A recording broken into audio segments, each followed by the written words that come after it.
Hi there, this is Paige with Stamp Girl here on YouTube, and welcome to my channel. In this video I'm sharing with you the cards that I made for the Canned Paper Pumpkin Challenge. This is a challenge that I'm doing with my friends Linda Kaufman and Kelly, who is Kelly's Creative Dreams, I believe is the name of her channel on YouTube. And we are pulling out paper pumpkin kits from our shelves. We've been subscribed for a while. We have quite a collection of boxes that we never got to. Last year Linda and I did the same boxes whenever possible, and this year we're just all pulling off whatever we feel inspired to work with at the time. So I pulled out from March 2018 May Good Things Grow, and I actually had a partial kit and then a complete refill kit to work with. And because I wanted to just get it done, I thought I would just make everything the way it was intended from the instructions from Stampin' Up.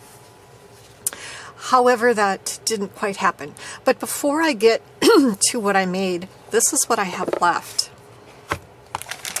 I used one full package of ribbon from the original kit, so this is the package left from the refill. Here's the stamp set. May Good Things Grow. Cute images. I love that flower.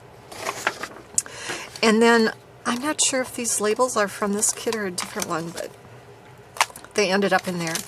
And then a package of brads. No, I have another package somewhere from the original kit that I never used.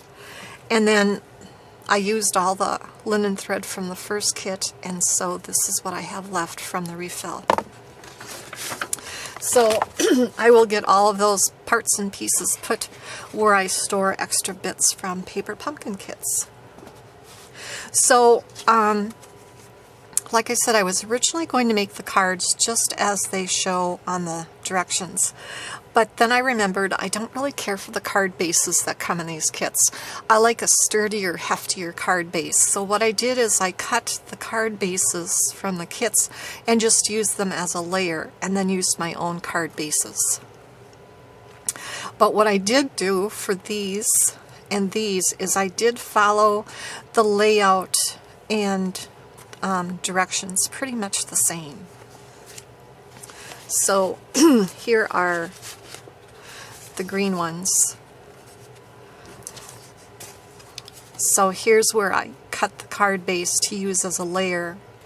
I pulled out some vellum paper from my stash to use as a layer between this floral piece and the purple piece, just for something different. And because I was using, these were making smaller size note cards and I was making A2 cards, so I just needed a little bit more layers to fill up some space.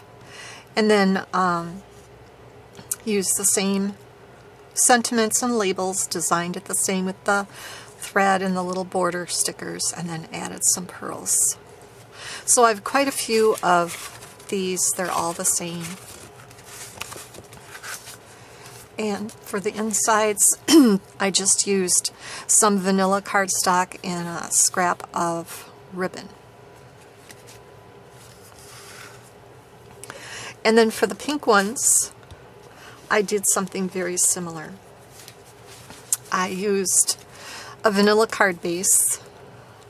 I used some pink vellum, and in most cases, or I should say some cases, the vellum was plain pink, and in some cases it was kind of a spongy, sponged on looking vellum from my stash. But I followed the design pretty closely with the ribbon and the arrangement of the flowers and things, and then adding some pearls. So I've several of those. And then for the insides, if I used plain solid pink vellum on the outside, I used the same vellum on the inside, and if I used the sponged looking vellum on the outside, I used it on the inside. So there are those. And then this is where I started to deviate from the kit. These were envelopes where one side had a pattern on it, and I didn't want to use them as envelopes, so I just cut off the fronts and used those as layers on both types. So I've got these with the flower seeds from the envelope front, and then a little label and some ribbon that I stapled on. This is popped up. And then where the border stickers came, these were the leftover pieces when you punched out the border stickers. And I just wanted something subtle on the inside, so I just used scraps of that. So I've got several of those. Also using the roses, I made some cards that, you know what, before I show these, let me show these. So here I took this image and just cut it down to fit on a card front. Used one of the border stickers, and then another one on the inside. And I've got a couple of those. And then in the kit were these large bouquets of flowers. So I used the inside of an envelope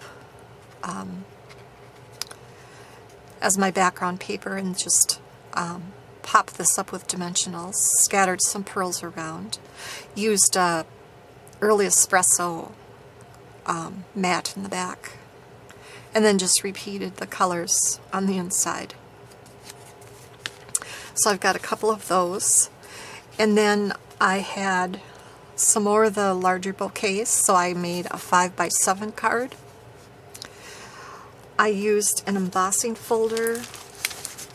This one is from Anna Griffin. I don't see a name of what it is, but just a beautiful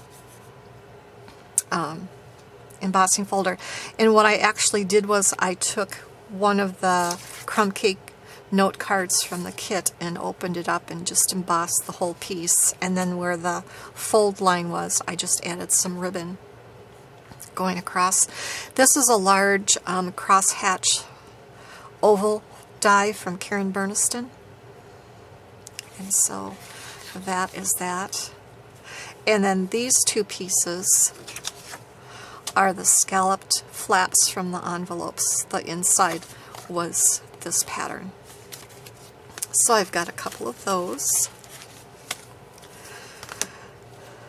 Okay, these cards right here are from this envelope, so I just cut off the front of the envelope, put it onto a piece of crumb cake cardstock, and then used a crumb cake cardstock base, and I made an easel card. This is the inside of one of the envelopes. So when I cut it apart, I had some pattern paper I could use. This is one of the bouquets from the kit. Some pearls. I had to dig into my stash for some pearls because I ran out of what was in the kit, but popped this up with dimensionals as a stopper for the easel card. And then I just layered some cardstock on the back. This is one of the card bases I cut apart as a place to write and maybe stamp some additional messages on there. So I've got 3 easel cards. And then this was a card design that I saw, a fun fold that I saw on Lisa Curcio's channel. She is a Stampin' Up! Demonstrator. And so I took some more of these envelopes and just cut off flower portion. And I think she's calling it a slide and lock card. Let me see if I can do it. Sometimes it sticks on me, so I might be pulling on the wrong thing. So, yep, so that just slides off like that to reveal the inside. And, you know, obviously you'd have something exciting in there like a stamp sentiment and certainly a note to whoever it's for, but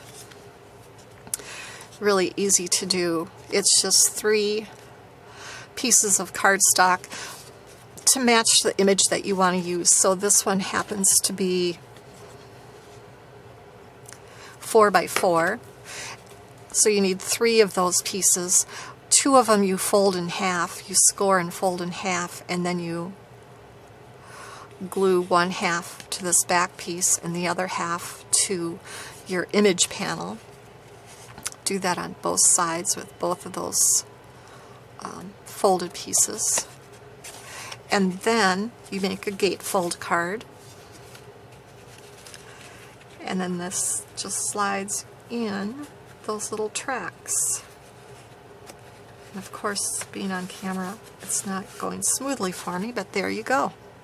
And then these are those little opal drops from the current mini catalog. So anyway, I've got a couple of those. So I went from a full refill kit and a partial of this to all of this, and I think they turned out beautifully. I'd like to thank you for joining me. Down below I'll leave a link to Kelly's channel and Linda's channel so you can check out which paper pumpkin kit they decided to can this month. And now I'm off to create.